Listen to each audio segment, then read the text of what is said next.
y a une question que la plupart des gens n'osent jamais se poser. Une question inconfortable. Une question qui dérange. Une question que l'esprit humain évite instinctivement depuis des millénaires. La voici. Quelle est la partie de toi que tu refuses de regarder en face? Pas tes défauts que tu connais. Pas tes faiblesses que tu admets en société pour paraître humble. Non. Je parle de la partie enfouie, la partie sombre, celle que tu as enterrée si profondément que tu as fini par oublier qu'elle existait. Carl Gustav Jung, le psychiatre suisse qui a révolutionné notre compréhension de l'âme humaine, avait un nom pour cette partie. Il l'appelait l'ombre. Et ce que Jung a découvert après des décennies de recherche, après avoir analysé des milliers de patients, après avoir plongé lui-même dans les profondeurs les plus sombres de sa propre psyché, c'est ceci. Laisse cette phrase pénétrer. Ce que tu refuses de voir en toi ne disparaît pas. Il ne s'évapore pas. Il ne se dissout pas dans le silence. Au contraire, il grandit. Il prend de la force. Il agit dans l'ombre de ta vie. Il sabote tes relations. Il bloque tes ambitions. Il crée les mêmes schémas douloureux encore et encore. Pendant que toi, tu crois agir librement. Tu te demandes pourquoi tu répètes toujours les mêmes erreurs. Pourquoi certaines personnes t'énervent profondément sans raison apparente. Pourquoi tu te sabotes juste au moment où le succès est à portée de main? Pourquoi certaines émotions t'envahissent et tu ne sais pas d'où elles viennent? Carl Jung a une réponse. Et cette réponse va changer ta façon de te voir toi-même. Pour toujours. Bienvenue sur Psyché et Succès. Aujourd'hui, nous allons plonger ensemble dans l'un des concepts les plus puissants, les plus profonds et les plus transformateurs de toute la psychologie moderne. Nous allons explorer l'ombre. Ce voyage ne sera pas confortable. Il ne devrait pas l'être. Mais je te promets ceci. Si tu restes jusqu'à la fin, si tu oses vraiment écouter ce qui va suivre, non pas avec tes oreilles, mais avec ton âme, tu sortiras de cette vidéo différent, plus libre, plus conscient, plus puissant. Alors installe-toi, respire profondément, et préparons-nous à regarder dans le miroir le plus honnête qui soit. Qui était Carl Jung, l'homme derrière le concept? Avant de plonger dans l'ombre, il faut que tu comprennes qui était Carl Jung. Parce que ce concept n'est pas né dans un bureau stérile ou dans les pages d'un manuel universitaire. Il est né de la douleur, de la quête, d'une vie entière consacrée à comprendre ce que signifie être humain. Carl Gustav Jung est né en 1875 en Suisse, dans une famille marquée par la religion, les secrets familiaux et une atmosphère psychologique particulièrement lourde. Dès son enfance, Jung était un enfant différent, solitaire, profond, hanté par des rêves d'une intensité extraordinaire que la plupart des adultes n'auraient pas su interpréter. Il devient médecin, puis psychiatre. Il rencontre Sigmund Freud, le père de la psychanalyse, et une collaboration intellectuelle extraordinaire commence. Pendant des années, Jung est considéré comme le fils spirituel de Freud, son dauphin, son successeur désigné. Mais Jung est trop grand pour rester dans l'ombre d'un autre, ironie du sort. Leurs visions divergent profondément. Freud voit l'inconscient comme un réservoir de refoulements sexuels et agressifs. Jung, lui, y voit quelque chose de bien plus vaste, de bien plus mystérieux. Leur rupture en 1912 est dévastatrice pour Jung. Il entre dans une période de crise profonde que lui-même appellera sa confrontation avec l'inconscient. Pendant plusieurs années, Jung descend délibérément dans les profondeurs de sa propre psyché. Il dialogue avec ses propres figures intérieures. Il documente des visions d'une intensité terrifiante. Il frôle ce que beaucoup auraient appelé la folie. Mais Jung ne fuit pas. Il regarde, il écoute, il traverse. Et de cette traversée, de cette confrontation totale avec les ténèbres de sa propre âme, émergent les concepts qui allaient révolutionner la psychologie mondiale. L'ombre, l'anima et l'animus, les archétypes, l'inconscient collectif, l'individuation, des concepts que des millions de personnes dans le monde utilisent aujourd'hui, souvent sans même savoir que c'est Jung qui les a forgés. Carl Jung est mort en 1961, il avait 85 ans. Jusqu'à la fin, il continua de travailler, d'explorer, de questionner.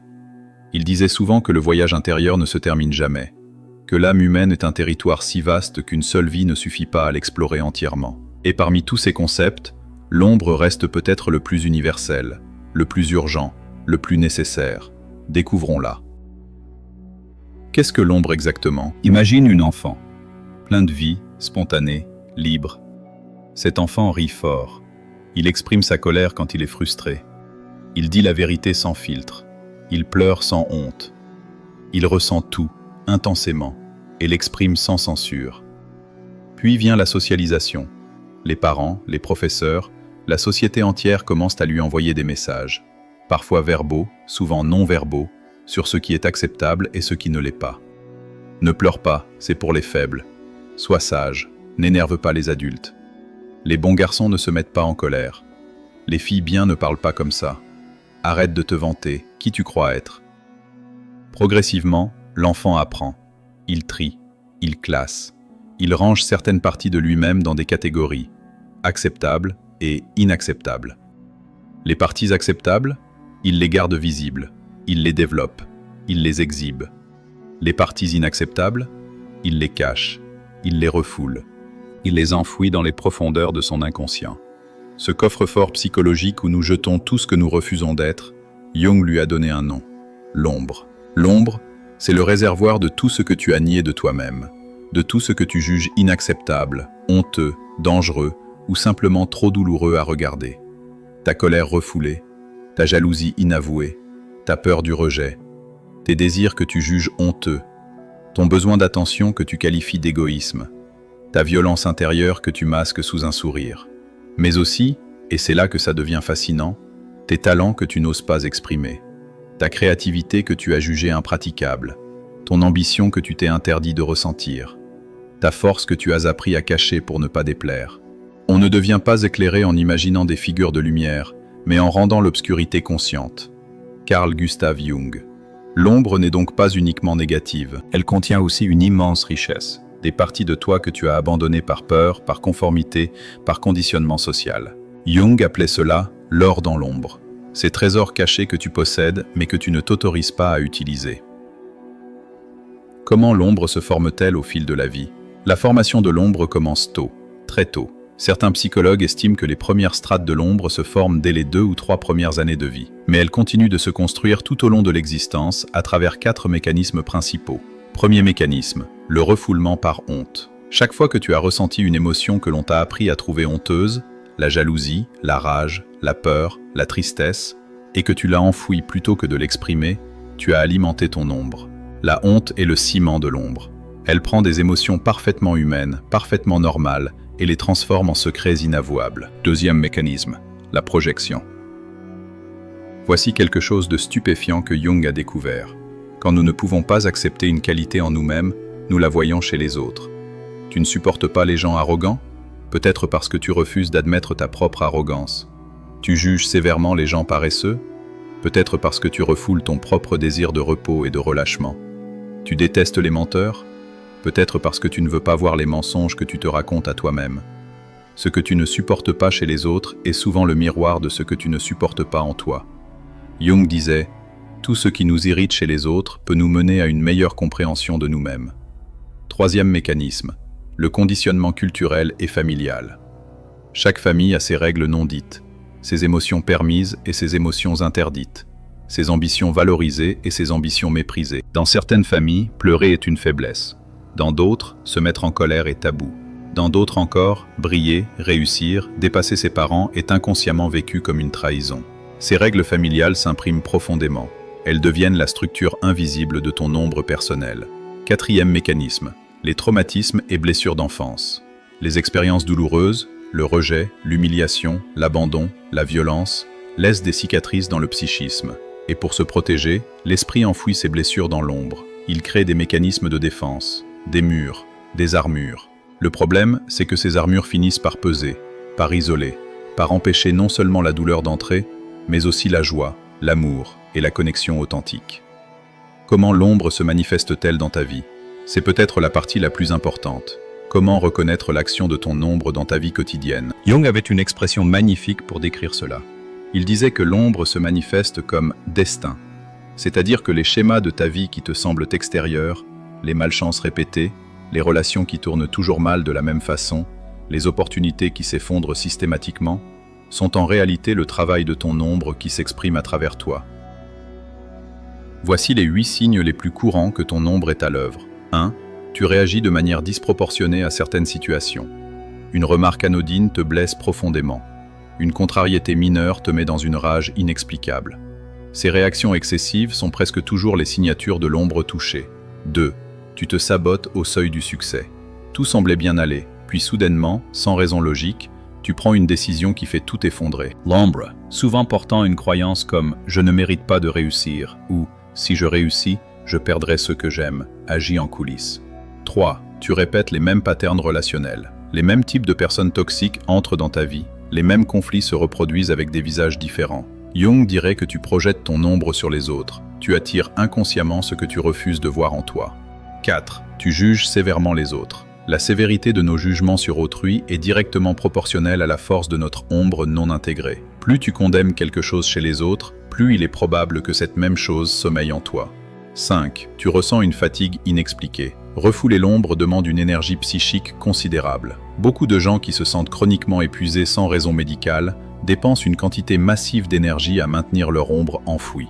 6. Tu as des comportements compulsifs. La nourriture, l'alcool, les écrans, le travail excessif, les relations addictives.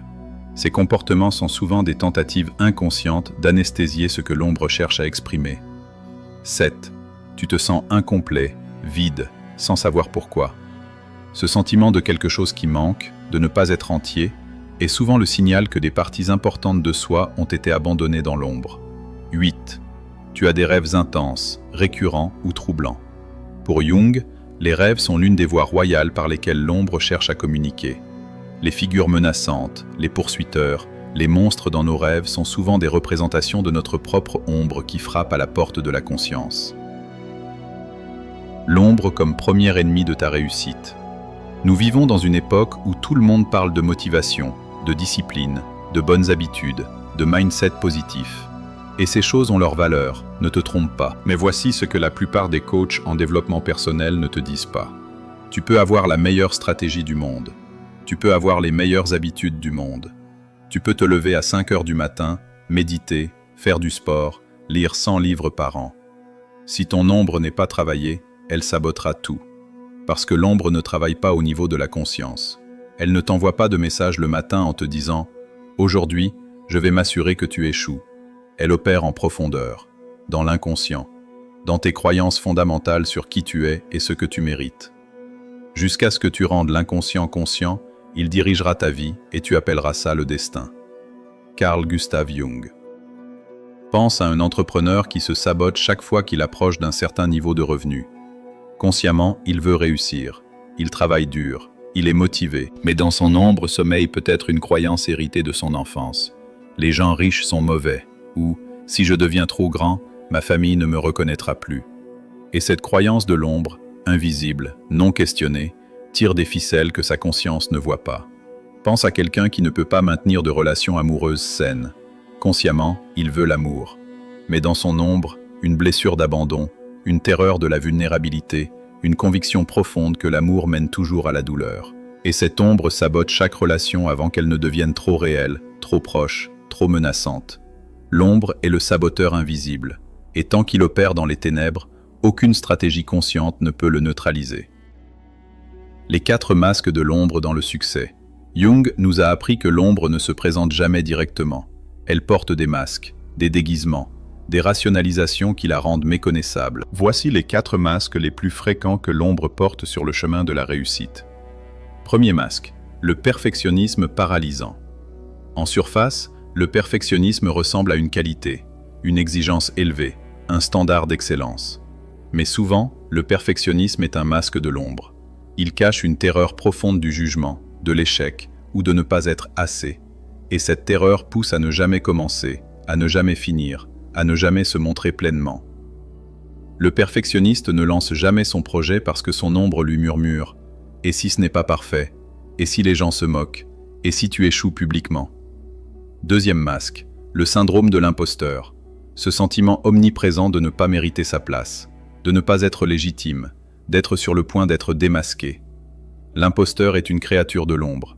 Il naît souvent d'une blessure d'enfance, le message reçu que tu n'es pas intrinsèquement précieux, que tu dois mériter ta valeur, que tu n'es jamais vraiment à la hauteur. Et cet imposteur sabote le succès en permanence, en minimisant les victoires, en amplifiant les échecs, en rendant chaque réussite insuffisante. Troisième masque, la procrastination chronique. La procrastination n'est presque jamais de la paresse, elle est presque toujours de la peur. Peur de l'échec, peur du succès, oui, du succès lui-même, peur de ce que les autres vont penser, peur de la responsabilité qu'implique la réussite. Et cette peur, enfouie dans l'ombre, se manifeste sous la forme d'une incapacité inexplicable à agir, même quand on sait exactement quoi faire. Quatrième masque, la grandiosité compensatoire. Parfois, l'ombre se manifeste non pas dans le retrait, mais dans l'excès. Celui qui se vante constamment, qui doit être le meilleur, qui ne peut jamais reconnaître une erreur, cache souvent dans son ombre une profonde insécurité, un vide intérieur immense, une blessure narcissique non guérie. La grandiosité est le mur que l'ombre construit pour protéger une fragilité qui ne veut pas être vue. Ces 4 masques ont un point commun. Ils servent tous à protéger quelque chose de douloureux que l'ombre cache. Et la libération passe par le même chemin. Regardez sous le masque. L'ombre collective. Quand les sociétés et les organisations nient leur part sombre. Jung ne parlait pas seulement de l'ombre individuelle. Il avait une vision plus vaste, plus terrifiante, plus urgente. Il parlait de l'ombre collective. Chaque groupe humain, famille, entreprise, nation, civilisation, développe sa propre ombre collective, ses propres refoulements collectifs, ses propres vérités que personne ne veut voir. Une entreprise qui prône des valeurs d'éthique, mais qui exploite ses employés dans les coulisses, c'est l'ombre collective à l'œuvre. Une famille qui se présente parfaite en société, mais où règne violence et toxicité en privé, c'est l'ombre collective. Une nation qui se proclame juste, mais qui refuse de regarder en face les injustices de son histoire, c'est l'ombre collective. Jung avait prédit, dès les années 1930, que si l'Allemagne ne faisait pas face à son ombre collective, à ses pulsions nationalistes, à sa rage refoulée, à son sentiment d'humiliation, cette ombre finirait par exploser. Le monde a vu ce que cette explosion a donné. La leçon pour toi aujourd'hui, dans ta vie, dans ton business, dans tes relations. Ce que tu refuses de voir en toi, en ton organisation, dans tes relations, ne disparaît pas. Il fermente, il grossit. Il attend le moment où les défenses s'affaibliront pour émerger avec une force décuplée. La seule solution est la lumière, le regard, la conscience. Intégrer l'ombre, ce que cela signifie vraiment. Nous arrivons maintenant au cœur de ce qui change tout. Parce que comprendre l'ombre, aussi fascinant et éclairant que cela soit, ne suffit pas. La véritable transformation commence dans l'intégration. Qu'est-ce qu'intégrer son ombre? Ce n'est pas devenir le côté sombre, ce n'est pas libérer sa colère sur les autres, ce n'est pas agir sur chaque pulsion refoulée. Intégrer son ombre, c'est reconnaître ses parties de soi, les accueillir, les comprendre, les réconcilier avec sa conscience. C'est passer du « je refuse de voir cette partie de moi » à « je reconnais cette partie de moi, je comprends d'où elle vient » et je fais le choix conscient de comment je veux y répondre. Je préfère être entier plutôt qu'être bon. Carl Gustav Jung. Cette phrase de Jung est révolutionnaire. Être bon, au sens social du terme, signifie refouler tout ce qui ne correspond pas à l'image vertueuse que l'on veut projeter. Être entier signifie avoir le courage de regarder toute la complexité de ce qu'on est. Les lumières et les ombres, les forces et les fragilités, la bonté et la noirceur potentielle. Et paradoxalement, c'est dans l'intégration de cette totalité que naît la vraie liberté, la vraie force et la vraie paix intérieure.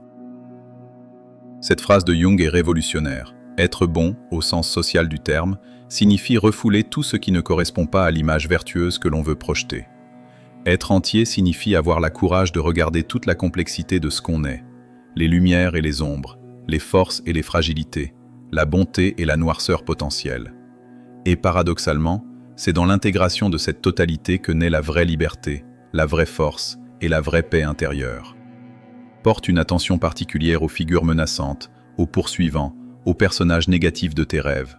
Demande-toi, quelle partie de moi cet être représente-t-il? Quatrième pratique, la méditation de l'ombre. Assieds-toi dans un espace calme, ferme les yeux, respire profondément.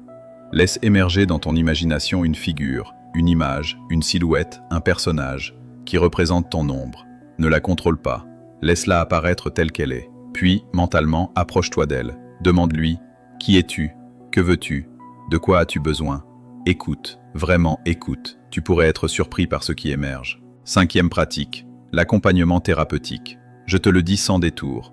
Le travail sur l'ombre, quand il s'agit de blessures profondes ou de traumatismes anciens, ne devrait pas être fait seul. Un thérapeute jungien, un psychanalyste, ou tout professionnel de santé mentale formé à la psychologie des profondeurs peut être un guide précieux. Ce n'est pas une faiblesse de demander de l'aide. C'est au contraire un acte de courage immense. Et souvent, c'est la décision la plus importante que quelqu'un puisse prendre pour sa vie. L'or dans l'ombre, récupérer les trésors perdus. Nous avons parlé de l'ombre comme d'un lieu de danger, de blocage, de sabotage. Mais je veux finir cette section sur une note différente, sur quelque chose que Jung soulignait avec insistance. Ton ombre ne contient pas que des poisons, elle contient aussi de l'or. Tout au long de ta vie, sous la pression de la société, de ta famille, de tes peurs, tu as non seulement refoulé tes côtés sombres, tu as aussi refoulé des parties précieuses de toi-même. L'enfant qui dessinait avec passion, avant qu'on lui dise que l'art n'est pas sérieux. L'adolescent qui rêvait de chanter sur scène, avant qu'on se moque de lui. L'adulte qui voulait lancer son entreprise, avant que la peur du regard des autres l'en empêche. La personne qui avait une intuition profonde sur quelque chose, avant qu'on lui dise de ne pas être naïve. Ses rêves abandonnés, ses talents étouffés, ses aspirations enterrées. Ils vivent toujours dans ton ombre. Ils attendent. Le travail sur l'ombre, c'est aussi aller les chercher. C'est aller récupérer ces parties d'or. C'est aller dire à cet enfant intérieur blessé « Je reviens te chercher, je ne t'abandonne plus ». Et quand tu fais cela, quelque chose de remarquable se produit. Une énergie nouvelle émerge. Une créativité que tu croyais perdue ressurgit. Une force que tu ne te connaissais pas éclate au grand jour. Jung appelait ce processus complet l'intégration de l'ombre, la récupération de l'or, l'individuation. Le chemin vers devenir pleinement soi-même. Conclusion. Le courage de te regarder en face. Nous voilà à la fin de ce voyage. Un voyage qui a commencé avec une question. Quelle est la partie de toi que tu refuses de voir? J'espère qu'au fil de ces 30 minutes, quelque chose en toi s'est éveillé. Une reconnaissance, une vérité que tu sentais depuis longtemps, mais que tu n'avais pas encore osé formuler. Parce que c'est cela, le premier pas. Non pas changer, non pas guérir du jour au lendemain. Simplement, voir. Avoir le courage de regarder l'ombre en face, même une seconde, même avec tremblement. La rencontre avec soi-même est l'une des expériences les plus désagréables qui soient, et l'on fait tout pour l'éviter. Et pourtant, le fait de regarder dans son fort intérieur est la condition sine qua non de la connaissance de soi. Carl Gustav Jung. Carl Jung a consacré sa vie entière à cette conviction, que l'être humain n'est pleinement humain que lorsqu'il a la volonté de se connaître profondément. Pas la version polie qu'on montre au monde, pas le persona soigneusement construit pour être aimé et approuvé. La totalité, l'intégralité, l'ombre et la lumière réunies. Et cette totalité, cette intégration, c'est le fondement de toute vraie réussite. Pas juste le succès matériel, mais la réussite d'une vie pleinement vécue. Une vie où tu n'es plus gouverné par des peurs que tu ne comprends pas. Une vie où tu ne te sabotes plus sans savoir pourquoi. Une vie où tes relations sont authentiques plutôt que codépendantes. Une vie où ta créativité est libre plutôt qu'étouffée. Une vie où tu te lèves le matin avec le sentiment profond d'être entier. Ce chemin ne sera pas facile. Jung ne l'a jamais prétendu. Il est inconfortable, parfois douloureux, toujours exigeant. Mais Jung disait aussi quelque chose que je veux te laisser en cadeau pour terminer cette vidéo. Tout ce que nous ne confrontons pas en nous-mêmes, nous le vivons comme si c'était le destin. Carl Gustav Jung. Arrête de subir ton destin, commence à te choisir, regarde l'ombre en face, et deviens enfin entier. Si cette vidéo t'a touché, si elle a remué quelque chose en toi, je t'invite à la partager avec une personne dans ta vie qui en a besoin en ce moment. Laisse un commentaire ci-dessous. Quelle partie de ce voyage a résonné le plus fort en toi? Abonne-toi à Psyché et Succès pour continuer ce voyage ensemble. Parce que le voyage vers soi-même, le plus grand voyage qu'un être humain puisse entreprendre, ne fait que commencer. À très bientôt.